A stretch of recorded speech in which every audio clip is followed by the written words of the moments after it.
Hey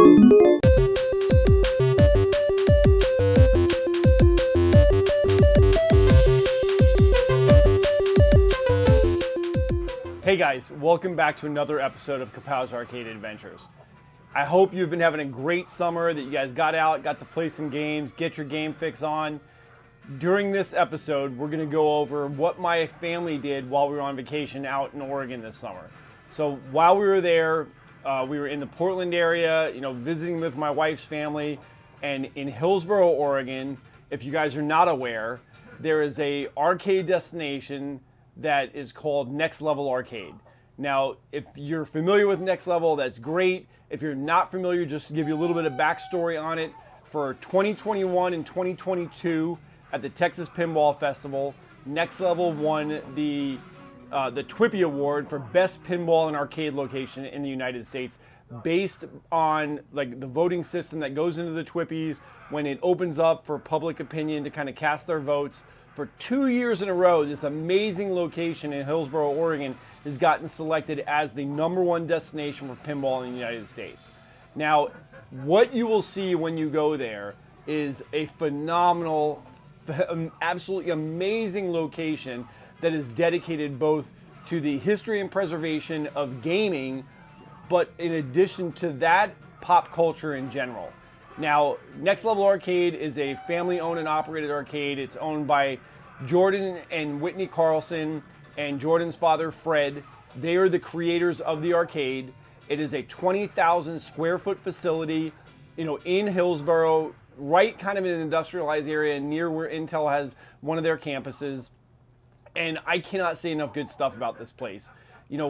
I don't know what you guys define as a good arcade. In your opinion, as I've said in previous videos, may be different than what I define as a good arcade. But just some of the criteria that gets something to that next level, if you will, in my mind, are things like curb appeal, decor, a good mix-up of modern as well as classic gaming, pinball, what it is that you have to offer, whether it's food or concessions, a buying area for memorabilia. Do you have all of those things, or is it just a stark white room with bare walls and some mediocre titles that you kind of put out there? In the case of Next Level, it really does live up to its name. So if you're in the Hillsboro, Oregon area and you want to check out a 2-time TWIPY award-winning destination that you can go to get your game fix on for both arcade gaming, modern gaming, as well as pinball, you can do no better than checking out this spot. So do me a favor, sit back, relax, enjoy the video, and let's see you at Next Level.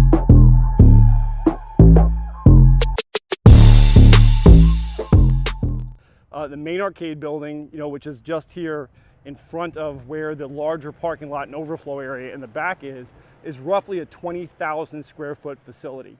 And in talking with Connor, who is their head of marketing, in the next year or so, they're actually going to expand another 7,000 square feet into the building behind them. And that's just going to require them knocking down a wall or two.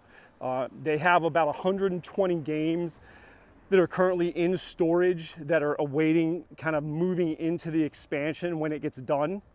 The back side of the building that you see here, this actually is their dealership area.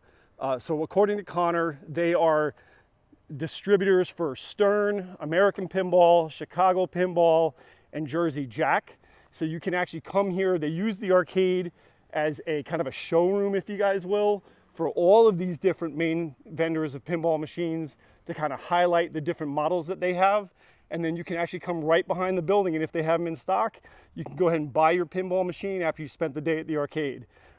Parked out back here, you guys will see this is actually one of their delivery vehicles that they've got all done up. Really, really cool.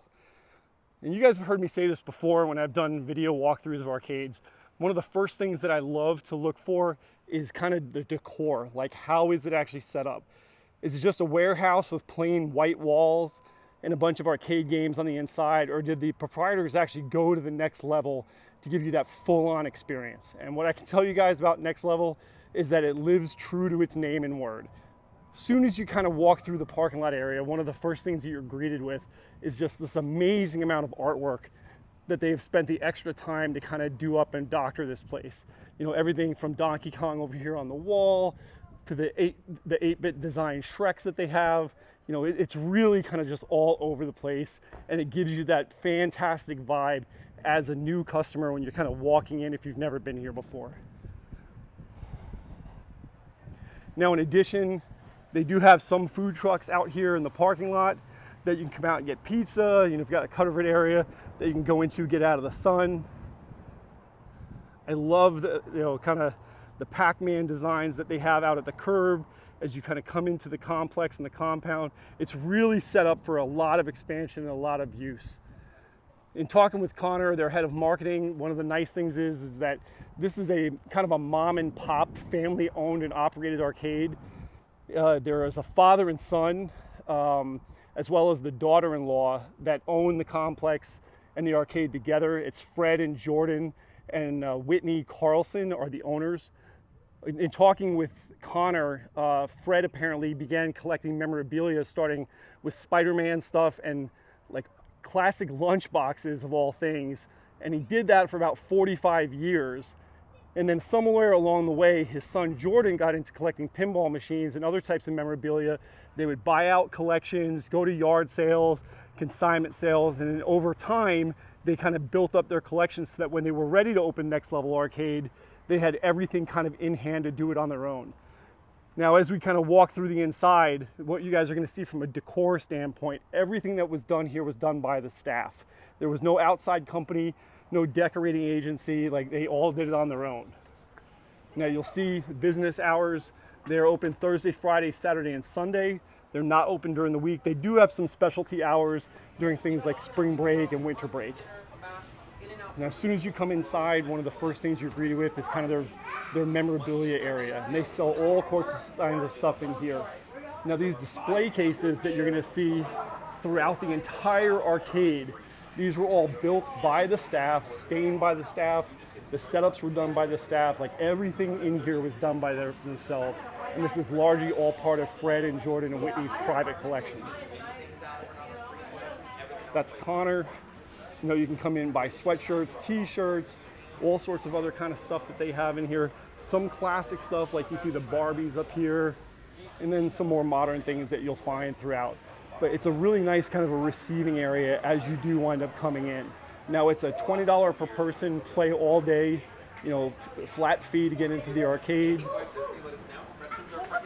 And then soon as you get in, you are just overcome by the way that this place has been decorated. Now I've said it before, you can have an arcade that's got a small lineup, you know, not a ton of pins, not a ton of vids, but if you've done it right and you've got good decor, you know, the way that the themes are laid out, it'll make up for the lack of games. Now this is the exact opposite.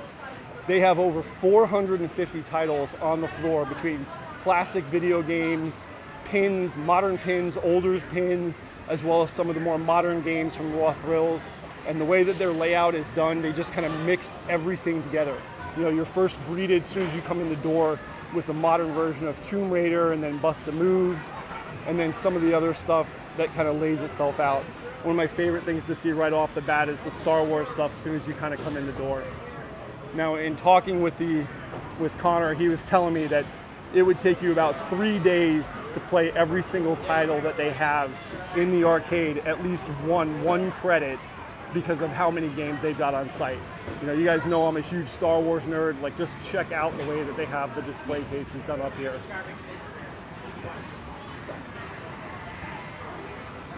Neat little kind of vendor sitting, like dining sitting area in here. You gotta love stormtroopers. And then we're just gonna kind of walk through really quickly. Now they also say, amazingly enough, that this is the largest collection of lunch boxes, like retro lunch boxes in the world. You know, the first room that you come into has got, again, some modern titles, and then you get right into some of their pinball collections. You know, Jetsons, Dominoes from Spooky Pinball. This is not a title that you tend to see a lot. The way the layout is done in here, it's almost impossible to try to give rhyme or reason to how I'll walk you guys through the arcade, but we'll do the best we can as we kind of go. I do love how they have a mix of kind of everything together. Now, if you're a pinball person, they do league play here for IFPA. There are some different rules regarding the number of tournaments that you have to participate in before you're awarded your IFPA points. But if you are in the area and it happens to be a time frame in which they're doing their actual tournament stuff, then that is a possibility for you. This room definitely has a lot more of the modern style games in it. But then from a pinball standpoint, you do have a nice selection of the early 80s stuff in here mixed in as well.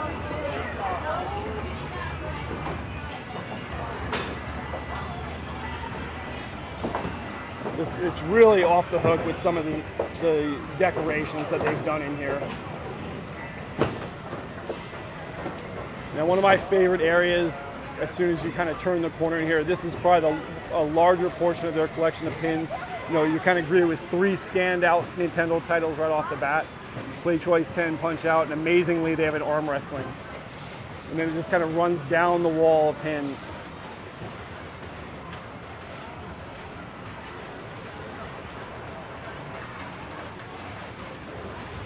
Just look at the number of action figures. These are all Star Wars action figures. Many still in the cases in boxing. Now, I asked Connor what their throughput is on a weekend, how many people. He said that's not really a number that they tend to give out, but he said that they're doing so well, like I mentioned at the beginning of the video, they're already looking to expand. For those of you who are fans of Delusional on Delusional's Arcade, hey Dell, check it out. They've got your Strikes and Spares, really nice example. Again, just tons and tons of Star Wars stuff. I would kill to have all this Star Wars stuff. Primus, one of my absolute favorite pins. Now on this wall, this is really where they have the large majority of their Stern stuff that they do with the Insider Connect leaderboard. One of the things that I was really kind of, digging the fact is that when you go to a lot of these arcades, what you'll tend to see are pro models, sometimes premium models. In the case of their arcade here, and I think it's largely in part to the fact that they are a dealer, you will wind up seeing LEs on the floor. So just as an example, LE Mandalorian, I have the premium. It was really neat to kind of get in here to play that. You've got the 007 Thunderball, which I spent some time playing on earlier. That was pretty cool. They've got a Foo Fighters LE.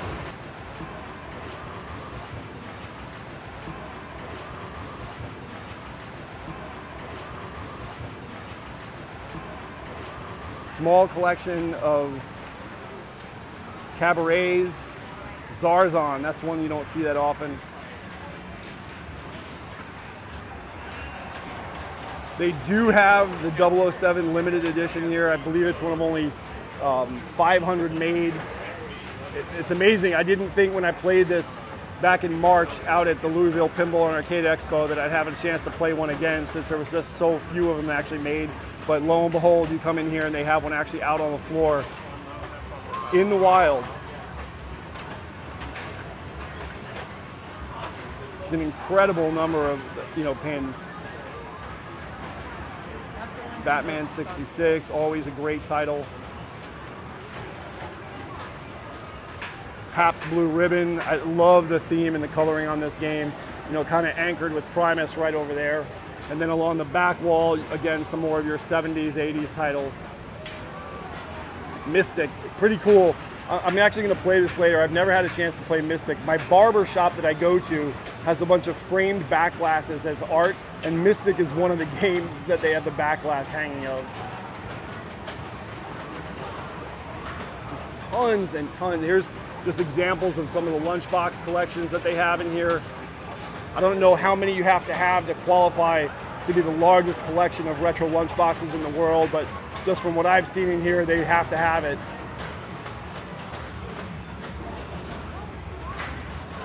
The decor just sets this place off. You'll probably hear me say that a million times over and over again. Some of the classic toys they have, the Delta Force set, Chuck Norris Delta Force, just toys I haven't even seen since I was a kid. Barbed Wire, Gottlieb's very last pinball machine before they stopped making pins. My Pinbot that I recently sold to my good buddy Bruce. Bruce, if you're watching, this is an amazing example. The playfield on it's gorgeous. They've done the blue and the red mod to the displays. Just, you know, one of the top 100 pins of all time.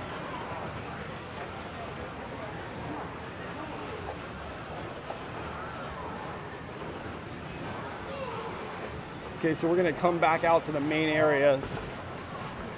Now back there is the restroom. I'm obviously not gonna go in there with a camera, but I'll show you guys just a brief glimpsing of some of the decor that they have as a kind of a lead-in. You know, when they say that they are a 20,000 square foot museum of different types of memorabilia and pop culture references, it's just pretty phenomenal to see all of what they've actually put into here.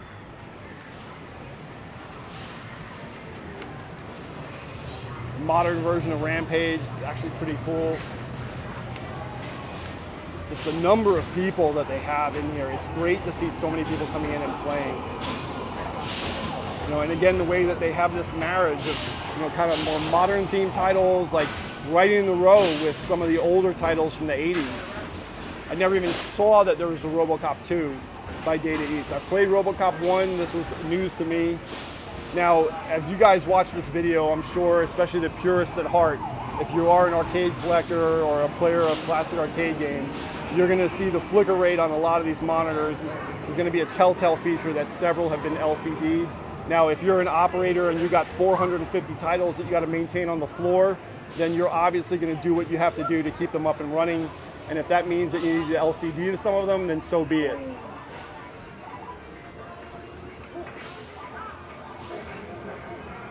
Now, in talking with Connor, you know, again, because this is a mom and pop operation, you know, owned by a son, a father, and a daughter-in-law, they do have a staff of 12 people that work here on site. Of that 12, 3 of them are dedicated technicians that maintain the games. And then the rest are cleaning staff, marketing, you know, ownership, you know, and everything else that kind of goes along with it. Now, if you guys happen to be readers of R.A. Salvatore, I was shocked when I saw Dritz Gordon standing here in a full life size when I came in. I don't know how many people actually come in here and even realize who that is. Off the wall. Now, some of the games kind of have an odd makeup to them, right? So you have an Atari Millipede marquee on here with the CPO. It's obviously running a Centipede inside the game, or a Millipede, a multi-board inside of it. Got Centipede right next to it.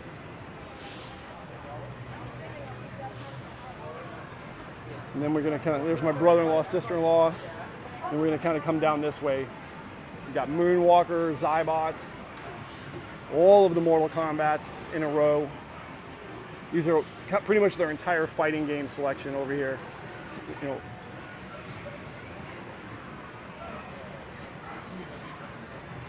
now I'm all for switching it up with different colored T-molding on games, and I'm guilty of it with my own personal collection. But seeing it out here in the wild, some of it works. You know, I've always been a firm believer that, you know, if some of these more wild colors were around back in the 70s and the 80s when games were being made, that they would have used them. But, you know, looking at it on some games now, again, that purist mentality, I don't think it works on all games, that's for sure. And then you kind of get into their Nintendo area back here, starting out with R-Type. That's different. You have a Sega game and a Nintendo cab.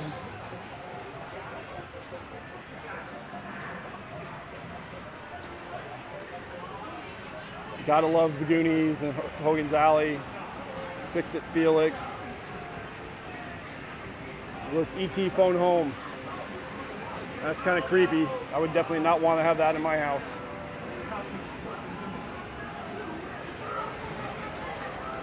Oh, what's even creepier is Pennywise from It.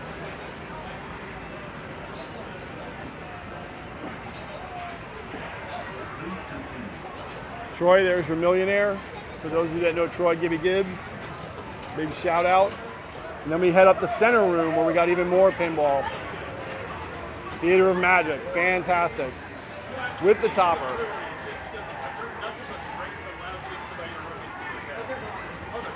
Now this is something that I thought was pretty unique. They have totally tricked out their 2 Pinball 1000s. And they've got the Revenge from Mars here. All the armor has been done up and powder coated in red with the red illuminated LED strip lighting on it. And then right next to it, they've got the Star Wars Episode 1, and that's been done up in blue with blue lighting on it. Gilligan's Island. Beautiful Cirque Voltaire. I like these custom toppers that they've done up.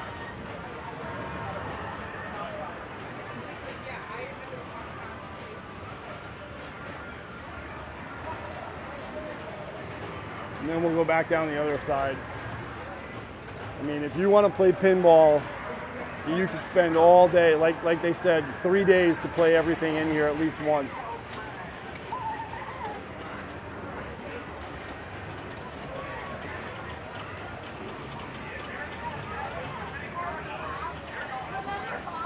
I love that so many of the games have the toppers on them. Like, I have not seen this with the Shadow.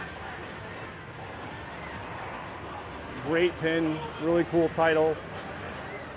You got two of the fast breaks linked together. For those of you, if you've never played it before, one of the unique features about these pins is that they can actually be linked together, and then, you know, on the back glass, you'll actually have some type of play that you'll play using the upper flippers. It's nice to see younger kids in the arcade who maybe have never experienced pinball before and they're being introduced to it for the first time. And then we'll head up this side. And then we're kind of back. That's, you know, a big portion of their pinball collection is here, but when you come up this last row, you still do have some titles. Godzilla, the original Godzilla, Lost in Space, Jurassic Park Lost World. I finally got to play the Sega Star Wars Trilogy pin today. As a humongous Star Wars fan, I will say I did like it. It was not my favorite Star Wars pin I've ever played.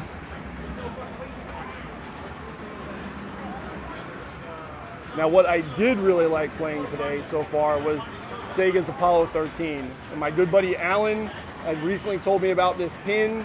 A unique feature to this is when you do get the multi-ball going after you've kind of got your ball locks up under the rocket, under the Apollo 13, when it does launch, it will actually put 13 balls out on the play field.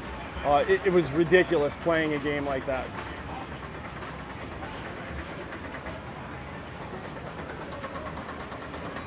And when you round the corner here,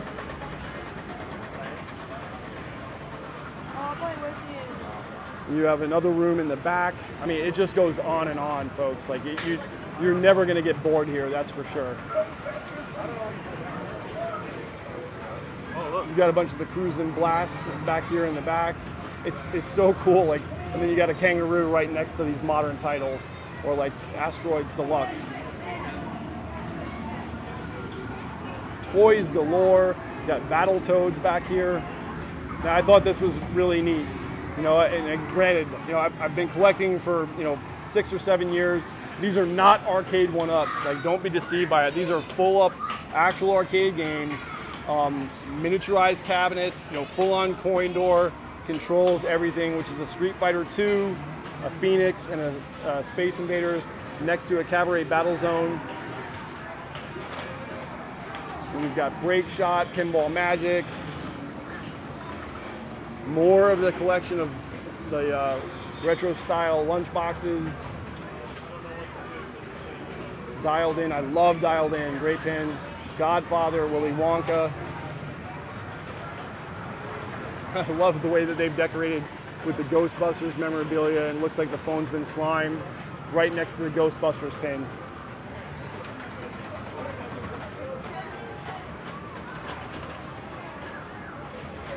They have a redemption game area. This is the one part of the arcade that you do have to pay to play in, because these are all redemption claw games here in the back. It's the only section of the arcade where your $20 entrance fee doesn't get you free play.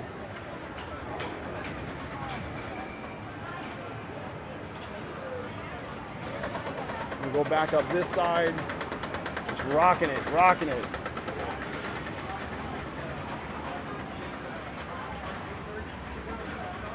Magical Tetris Challenge.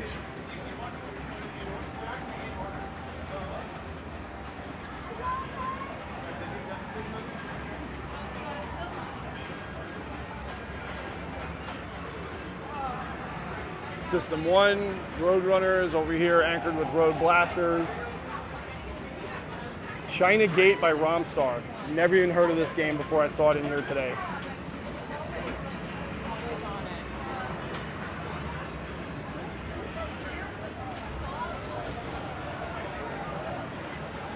And then we get over here to the last row of pins that they have in the back, kind of anchored in the back here with Terminator 3. One of my personal favorites, Tron, Simpsons Pinball Party. Shout out to Northeast Mike.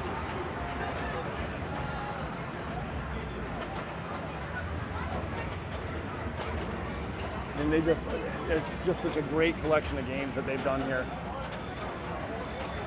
Nice bump and jump. Now, I don't know if you guys have noticed as I've kind of been walking through, I said that they have 3 technicians here. Chain Reaction by Data East, another title I hadn't heard. Sega Columns. So yeah, they have 3 technicians here, and I have seen 1 game on the floor out of 450 that they have down. That's pretty incredible. I've seen staff out here cleaning and wiping the games down, checking play fields, repairing games, and talking with Connor. Kind of their model is if a game breaks, it will immediately get pulled from the floor and brought into the back, and they will bring out something from the back to replace it. Those are those little things that make an arcade stand out from others that just stick games out on the floor and charge people that are attending the arcade to come in, and then you unfortunately get met with broken games or things that are not as appealing, and over time that can really affect the way an arcade is kind of perceived. But what I'll tell you guys here for Next Level, they're doing everything right as far as I can tell. So that's really the walkthrough. I hope you guys enjoyed it. I know I can't wait to spend some more time in the arcade throughout the rest of the day with my family here. If you guys happen to be in the Portland area, if you come out for something like PRGE, I would highly suggest you spend the extra time and come check out Next Level. There are other things that you can do in the area, but if you are a gamer, you love pinball, you love classic gaming, this should be a priority bucket list destination for you guys to check out. So with that said, I hope you guys have enjoyed this adventure, and I'll see you guys next time. Well, I really hope that you guys enjoyed that tour of Next Level Arcade. If you enjoyed watching it, you can only imagine how I felt actually being there. We took all my kids, my brother-in-law, sister-in-law, my wife, the whole family went. It was the one and only thing I told all of them when we headed out to Oregon this summer on vacation that I wanted to do. I didn't mind whatever they wanted to do. I just wanted one day to get to go check out Next Level Arcade because of everything that I've seen and heard about it, especially with the comments about it at the Twippies and other things that have talked about what an amazing destination this was. I had a fantastic time. I could have spent 2 days there. As I said in the video, from what their director of marketing, and operations told me, that if you played just on 1 credit, it would take you 3 days to work your way through the entire selection of titles that they actually had out on the floor. And that's not even taking into account the thousands upon thousands of pieces of pop culture and memorabilia that I really just glossed over because honestly, I was just blown away by what I was seeing. Had I had more time, I would have tried to have gone through and really done a better job of kind of picking the arcade apart.